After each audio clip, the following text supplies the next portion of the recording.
아멘. 오늘부터 함께 읽어 나가실 하나님의 말씀은 누가복음입니다. 누가복음 오늘은 1장 1절부터 11절까지 말씀입니다. 신약성경 86면입니다. 누가복음 1장 1절부터 11절까지 말씀을 저와 여러분들이 한 절씩 교독하고 마지막 절을 합독하겠습니다. 우리 중에 이루어진 사실에 대하여 처음부터 목격자와 말씀에 일꾼된 자들이 전하여 준 그대로 내력을 저술하려고 붓을 든 사람이 많은지라.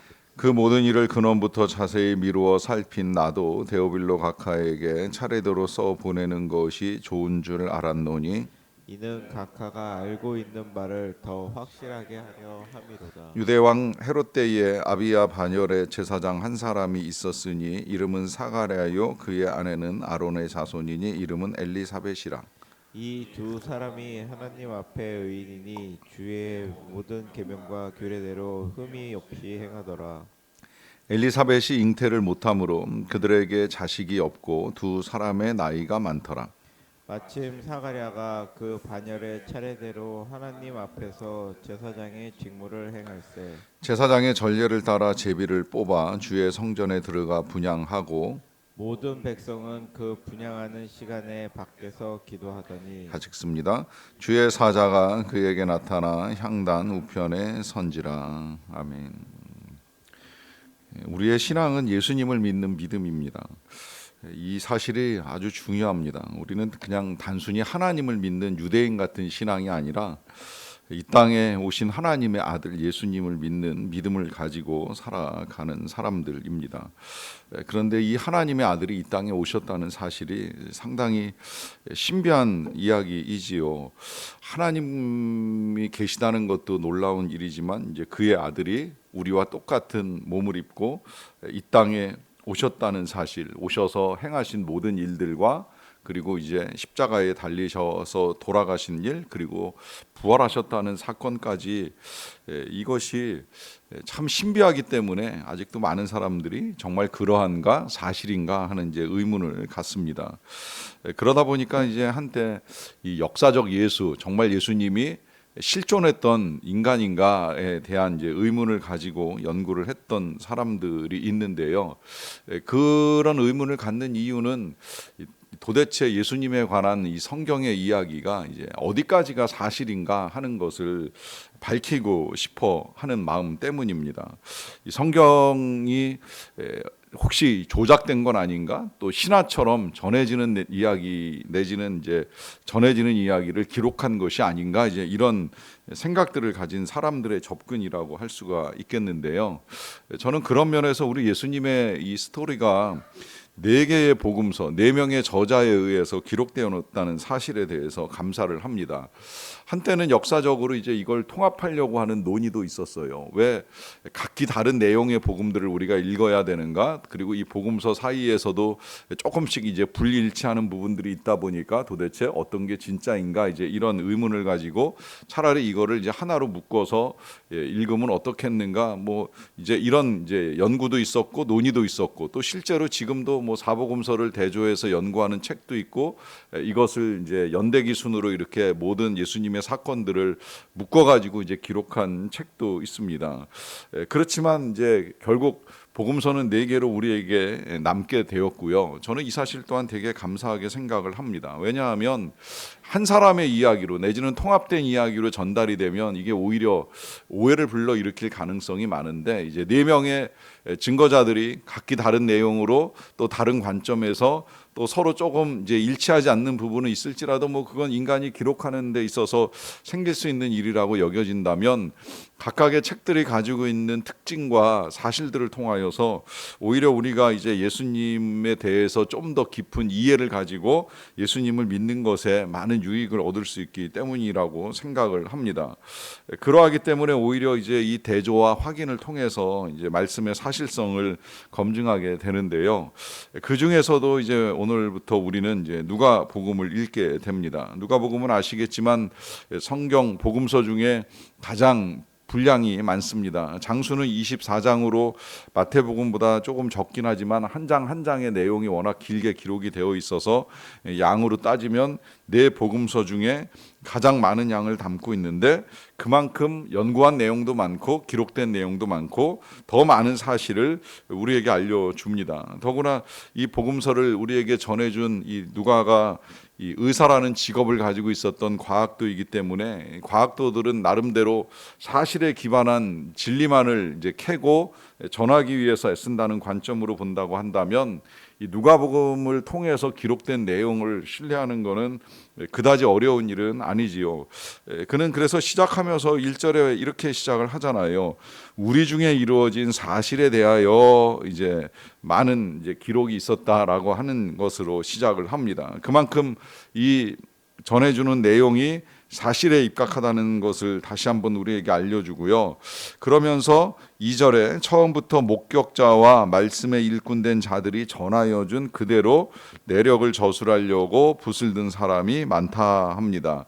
그러니까 이 복음이라고 하는 것이 꼭 누가의 복음이 아니더라도 대개 모든 복음서들은 목격자와 또 일꾼된 자들이 그대로 전해준 내용을 근거로 해서 기록된 사실이라고 하는 거예요. 그래서 누가도 동일하게 가감 없이 빼는 거 없이 그리고 넣는 거 없이 사실만을 전달하기 위해서 애를 씁니다. 문제는 이제 이 목격자에 관한 이야기잖아요.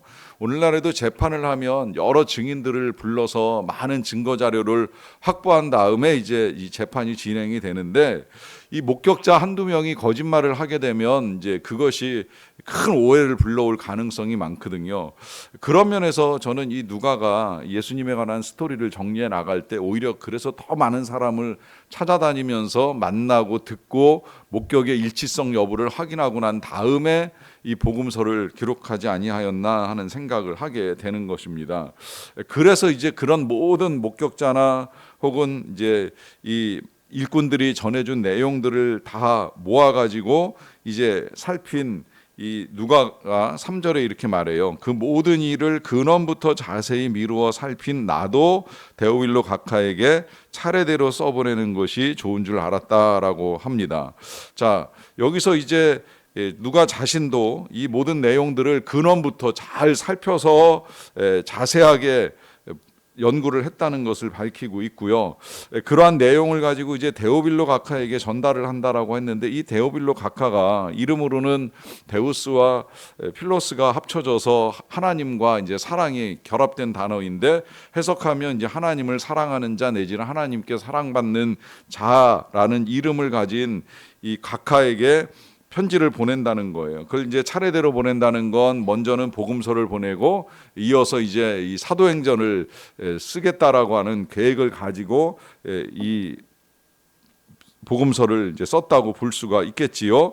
그런데 이 데오빌로는 도대체 누구인가라고 했을 때에 이건 하나님께 사랑받은 모든 교회의 성도들이 아니겠는가라고 해석을 하기도 합니다만은 당시 로마에 실존했었던 관리의 이름이 아니겠는가라고도 이제 보게 됩니다. 뭐 그것이 그렇다 하더라도 이 한 사람을 위하여 쓰여진 이 귀한 편지 예수님에 관한 이야기가 오늘날 이제 만민에게 우리 예수님을 이해하는데 또 믿고 따르는데 도움되는 이제 책으로 확대된 것을 보게 되면 한 사람을 위한 아름다운 섬김이 얼마나 큰 영향력을 가져오는가 하는 사실도 이제 우리가 확인할 수 있게 되고요. 그래서 이제 그가 들은바된 모든 것들을 이제 더욱 분명하게 이제 우리에게 전해 주는데요. 그 가운데 제일 먼저 소개되는 사람은 예수님도 아니고요. 또 예수님의 부모도 아니고 또 예수님보다 앞서 이 땅에 왔던 요한도 아니고 이 요한의 아버지에 대해서 소개를 합니다. 왜 이렇게 시작이 될까? 그냥 저 나름대로 추정을 하면 이랬을 것 같아요. 예수님의 앞서 오신 요한이라는 사람은 굉장히 중요합니다. 왜냐하면 그는 성경에 예언된 대로 예수님의 앞길을 예비하기 위하여 이 땅에 오신 선지자잖아요. 그렇다고 한다면 이 선지자는 도대체 어디에서 어떻게 태어난 거야? 라고 하는 이 많은 사람들의 의문을 풀어주기 위해서도 이제 그의 부모에 대한 연구를 했겠지요. 연구하다 보니까 엘리사벳이라고 하는 어머니도 나오고 그 남편 이제 사가랴도 나오게 되는데 이 사가랴는 그럼 도대체 뭐 하던 사람이야? 라고 했을 때 그는 이제 유대왕 헤롯 때의 제사장이었다. 어디 제사장이었냐? 그는 아비야 반열에서, 그러니까 이 아비야와 함께 순번에 따라서 이 제사장의 사역을 감당하던 사람이었다라고 하는 사실을 통해 그의 신분, 직업, 그리고 정확한 소속까지 이제 밝혀주는 작업을 하게 됩니다. 그래서 이제 이 아비야 반열에 제사장 사가랴라고 하는 사람이 있었는데 그의 아내는 엘리사벳이라고 하는 아론의 자손이라라고 해서 이 가문이 대대로 제사장 가문이라라고 하는 사실을 우리에게 밝혀주고요. 그러는 가운데 소개되는 중요한 내용은 사실 6절입니다. 이 두 사람이 하나님 앞에 의인이니 주의 모든 계명과 규례대로 흠이 없이 행하더라 합니다. 자, 여기서 이 두 사람에 대한 소개가 참 귀한데요. 그것은 하나님 앞에 의인이라라고 하는 설명이 있고요. 그 다음에 이제 주의 모든 계명과 규례대로 흠이 없이 행하더라 그래요. 이 사실을 누가에게 전해졌는지는 알 수가 없지만, 그러나 적어도 이 요한의 부모님은 이제 이런 평가를 받는 귀한 사람들이었던 거예요. 하나님 앞에 그들의 삶에는 흠이 없었다. 그들은 정말 의인 같은 사람이었다라고 하는 평가를 받았겠지요. 문제는 이러한 삶을 사는 이들에게 어려움이 있었다는 거예요. 그 어려움이 7절입니다. 엘리사벳이 잉태를 못함으로 그들에게 자식이 없고 두 사람의 나이가 많더라 합니다. 자, 보시면 이 엘리사벳과 사가랴 사이에 자녀가 없어요. 그러면서 이제 나이가 들어갑니다. 이것이 이 가정에 있어서 이제 큰 어려움이에요. 어려움이라고 제가 감히 말씀을 드리는 이유는 뭐 하나님의 뜻 가운데 자녀가 없는 거는 어쩔 수 없겠지만, 당시에는 이와 같은 사실이 마치 징계나 혹은 저주 또는 하나님의 진노를 받은 것처럼 여겨지는 시대였기 때문에 굉장히 심적으로 고통스러운 일이 될 수가 있습니다. 더구나 제사장 가문이라고 한다면 그 제사장의 사역을 이어나갈 후손을 이제 낳게 되는 건 굉장히 영광스러운 일이 될 수 있는데, 그와 같은 일을 경험하지 못한 상태에서 많은 세월이 흘러버린 거예요. 그러다가 나이까지 이제 많아졌다라고 한다면 희망이 완전히 이제 사라진 상태라고 할 수 있습니다. 이것이 당시에는 이제 임신과 출산이라고 하는 사건에 초점을 맞추어서 인간이 겪게 되는 불행이라고 한다면, 오늘 우리가 혹시나 고난과 불행을 겪어나가는 삶의 자리에 있는 가운데에 왜 이런 일을 겪을까? 혹 나는 정말 열심히 나에게 주어진 직무를 감당하기 위하여 신앙생활하고 기도하고 봉사하는 아름다운 사역들을 감당함에도 불구하고 왜 그런가라고 하는 의문이 든다면, 1차적으로 오늘 하나님께서 우리에게 주시는 답은 이렇게 하나님 앞에 의인이고 흠이 없이 행하는 사람들에게 있어서도 어려움은 임한다는 사실이에요. 고난은 세상에서 우리를 떠나지 않습니다. 우리가 천국을 소망하는 이유 가운데 한 가지는 더 이상의 슬픔, 고난, 눈물이 없기 때문입니다.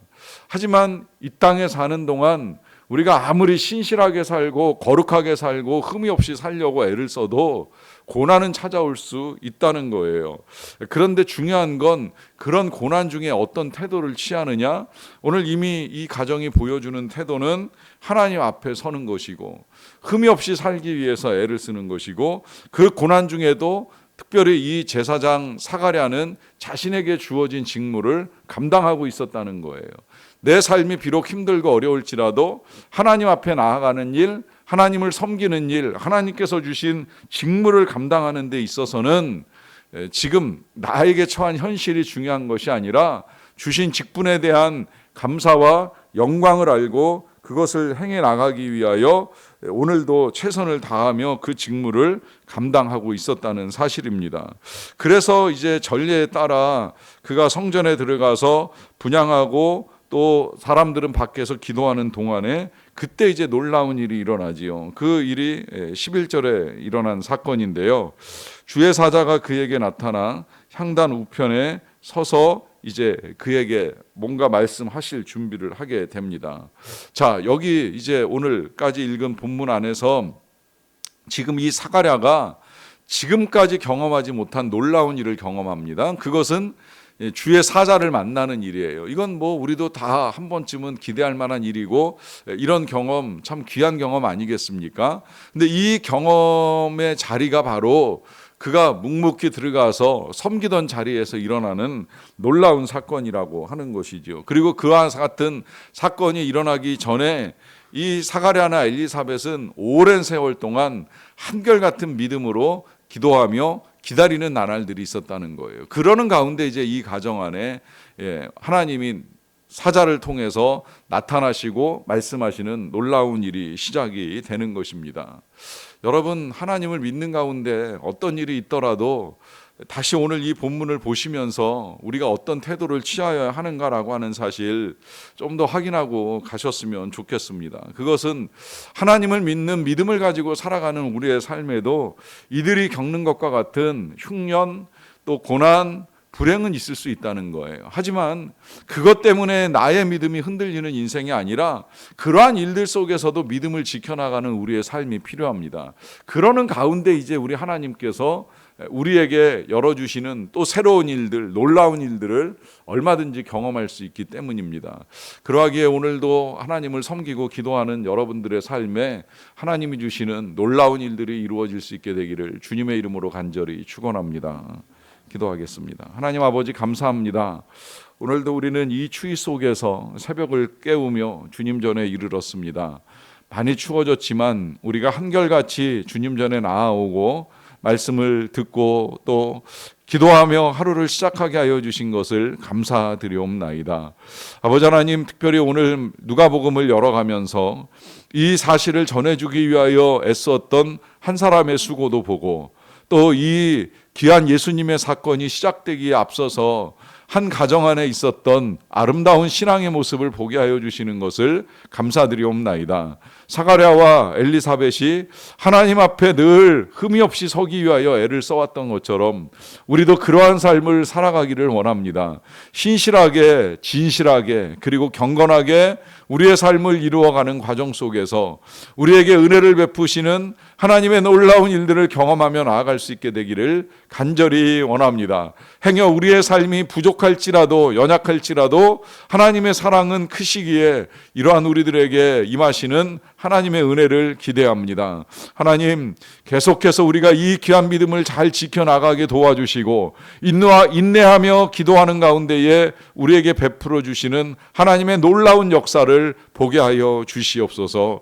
올 한 해도 여러 가지 일들을 준비하고 계획하고 진행하며 나아가고 있사옵나이다. 하나님, 어떤 일이든지 우리가 구하는 가운데 하나님의 일이라고 인정하며 나아가옵나니 하나님이 도와주시고 하나님이 함께하여 주시어서 선한 역사, 선한 열매로 결실할 수 있도록 은혜를 베풀어 주시옵소서. 특별히 다음 세대 우리의 자녀들을 위하여 교사 워크숍도 진행이 되고 또 그로잉 252라고 하는 프로그램을 통하여서 우리 자녀들에게 보다 더 신실한 믿음으로 양육하고자 하는 일들을 진행하는데 이 일에 우리 헌신하는 선생님들과 또 부모님들의 마음도 하나가 되어서 다음 세대 우리의 자녀들을 더 신앙인으로 키워나가는 일을 잘 감당할 수 있도록 은혜를 내려 주시옵소서. 선교를 준비하고 선교를 후원하고 선교를 위해 기도하며 나아갑니다. 하나님, 우리 선교사님들에게 은혜를 베풀어 주시고 또 준비하는 모든 팀원들이 잘 준비해서 선교지의 선한 영향력과 은혜를 풍성하게 나눌 수 있도록 도와주시옵소서.